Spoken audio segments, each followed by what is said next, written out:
7 to second stage అనే దాని మీద నిన్ను ప్రశ్నలు అడిగితే దాన్ని స్టడీ చేయాలనేటువంటి మాట మీరు మాట్లాడారు. నేను ఏమిటి ఇక్కడ చెప్పదలుచుకుంది ఏంటంటే, మీరు మమ్మల్ని పూర్తి చేయలేదు అనేటువంటి మాట మీరు మాట్లాడుతున్నారు. మరి మీరిచ్చిన మాటను ఏ విధంగా సమర్థించుకుంటారు? నెంబర్ 1. నెంబర్ 2, మొత్తం టోటల్గా చంద్రబాబు నాయుడు గారి ఇవాళ శ్వేతపత్రం మీద ఇచ్చినటువంటి ప్రజెంటేషన్ కానీ, వారు చెప్పినటువంటి ఉపన్యాసం కానీ, వారు చెప్పినటువంటి లెక్కలు కానీ ఒక్కసారి మీరు పరిశీలన చేయండి. ఆత్మవిశ్వాసం లేదు, అన్ని తప్పులు చెబుతున్నా అనేటువంటి భయం లోపలుంది. అందువల్ల అట్ట మార్చేటటువంటి ప్రయత్నం చేసేటటువంటి ప్రయత్నం చేశారు.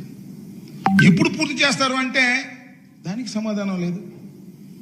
ప్రతి సోమవారం పోలవరం అన్న చంద్రబాబు నాయుడు గారు మళ్ళా సోమవారం ఇంకా పోలవరం వెళ్ళాలని చెప్పేశాడు. ఇవాళ వీళ్ళు ఏం చేయాలి? నేను ప్రతి సోమవారం వెళ్ళి